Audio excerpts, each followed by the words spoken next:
เกิดอีหยังขึ้นกับการปิดฤดูกาลวงเสียงวิหกนกพงศกรสั่งย้ายสถานที่ด่วนมันเกิดอีหยังขึ้นแล้วมื้อแรกนี่พิธีปิดฤดูกาลยังจะจัดอยู่บ่คลิปนี้มีคำตอบสบายดี FC แฟนคลับแฟนหมอลำทั้งไทยและกอลาวผู้ที่คองคอยการมาฮอดของมือปิดฤดูกาลวงใหญ่วงดังวงเสียงวิหกนกพงศกรโดยมี FC ของน้องๆอาอายสกุลนพรและก็ FC ของน้องธิดาลาวคอยติดตามอยู่ตลอดเวลาเพราะมื้อนี้เป็นมื้อสำคัญอีกมื้อหนึ่งของวงหมอลำและก็เป็นมื้อสำคัญที่สุดในชีวิตอีกครั้งหนึ่งของน้องธิดาลาวลูกสาวของพ่อครูศรีวิไลเพราะได้รับเกียรติถูกเชิญมาเป็นหนึ่งในศิลปินมาคับกลอมมาบรรเลงให้กับพ่อแม่ทั้งด้านหน้าเวทีเป็นปีทำอิฐที่น้องได้มาร่วมปิดฤดูกาลของวงหมอลำเสียงวิหกซึ่งปีนี้เพิ่นได้มีโอกาสได้ไปร่วมปิดฤดูกาลของวงเพชรลำเพลินมาแล้วการระเบิดมาไล่แสนแตกค่ำคืนนี้เนาะ เพิ่นก็ได้เซิร์นตื่มโอ้ก่อนหน้าใน2วงแล้วเนาะทั้งเพชรลำเพลินแล้วก็อลังการโชว์ก็มาไล่แสนแตกมามื้อนี้วงใหญ่วงดังที่สุดเนาะใน3วงที่น้องได้รับโอกาสมาเบิ่งว่าธิดาลาวจะมีมาลัยทอใดในค่ำคืนนี้แต่ก่อนจะไปเอาเรื่องมาลัยทานผู้ชมหลายคนก็ตื่นตระหนกตกใจทีมงานของเสียงวิหกกำลังนั่งห้างตั้งเวทีขึ้นคักแน่แป๊บเดียวเห็นคลิปลุดออกมาเห็นโพสต์ลุดออกมาถึกสั่งให้ง่ายด่วนไปตั้งอยู่บนไมค์ มันจะเฮ็ดให้ภารกิจตั้งเวทีกะเทียมยุ่งยากไปหรือบ่มีปัญหาบ่มีผลปัจจุบันนี้ย้ายไปกำลังตั้งเวทีอยู่วัดเรียบร้อยแล้วบอนเดิมหั่นทุกคนเลยบอนเดิมหั่นละแมน ฝนตก 2-3 วันเอารถขนเครื่องขนของเข้าไปปรากฏว่าดินลมเอารถออกเกือบบ่ได้เพราะฉะนั้นแก้ปัญหาถ้าหากว่าพอแม่มาชมเมื่อคืนนี้ทั้งภายในและต่างประเทศได้คนทางฝั่งเวียงจันทน์นี่ก็สิไปก็อยากให้ข้าเจ้ามีบอนอยู่บอนนั่งบอนลิ้นบอนกินบอนส้มให้มันสบายบ่แม่นว่านางส้มหมอลำแล้วอุตส่าห์มาแท้ๆมาส้มศิลปินที่ตัวเองมักได้นางขี้ตมได้นางก้นเปียกน้ำมันก็คงจะบ่ดีบอดนกจึงประชุมด่วนสั่งง่ายทันทีไปที่เดินของวัดบ้านอย่างนอกบ้านข้อดอนแค้นนี่แหละใกล้กับสำนักงานเลยว่าซันเดย์รายละเอียดให้ทุกคนไปชมคลิปวิดีโอเรานี่สากรขออนุญาตจากอาเทพ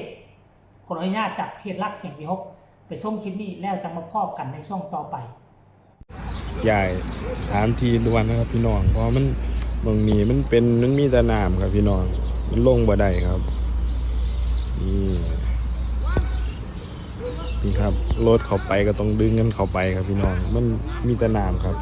ย้ายไปวัดบันดอนแค้นครับพี่น้องบันดอนแค้นหรือว่าบ้านพักหมอลำนะครับตรงนี้ลงบ่ได้ครับพี่น้องผมไม่ย่างแล้วมีแต่น้ำครับ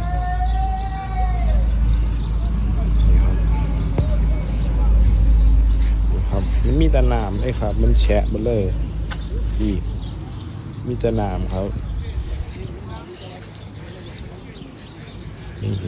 บอลนกให้ใหญ่ด่วนครับเพราะกลัวแบบแม่เพิ่นมาเป็นสิบ่มีหม่องนั่งครับพี่น้องนี่ขนาดรถวิธีเข้าไปตีตมนะครับพี่น้องต้องลากกันออกมาให้มันนี่ตอนนี้เพิ่นกำลังจะลากกันออกมาอีกครับ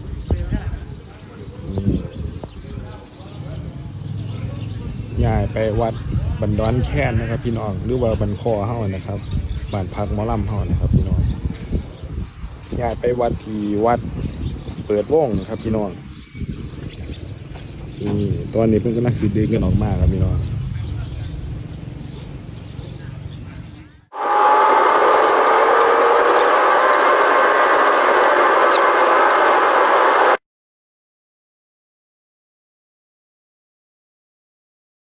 มาถึงกันแล้วครับพี่น้องนี่ครับเป็นมองสถานที่ใหม่ครับพี่น้อง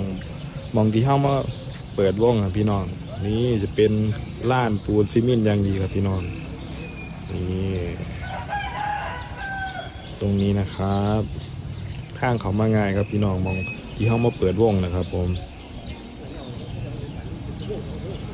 นี่ ยังวิหกนกพงศกรครับตอนนี้อยู่กับกดแชร์ด้วยกันละกันนะครับผมพี่น้องครับผมเซานี่แอดมินบาวเบิร์ดครับผมมีแนวจะมาแจ้งให้พี่น้องได้ทราบกันนะครับผมมีแนวจะมาประชาสัมพันธ์นะครับผมสำหรับเรื่องสถานที่ปิดฤดูกาลในค่ำคืนนี้เด้อพี่น้องเด้อเขามาแล้วฝากกดไลค์กดแชร์ให้บาวเบิร์ดแน่พี่น้องทักทายสวัสดีครับผมปกติค่ำคืนนี้นะครับผมหมอลำเสียงวิหกนกพงศกรครับผมคอนเสิร์ตปิดฤดูกาลจะจัดที่สนามโรงเรียนบ้านไผ่จานนะครับผมตำบลคอใหญ่อำเภอกูแก้วจังหวัดอุดรธานีนะครับผมแต่ว่าพี่น้องครับผมเนื่องด้วย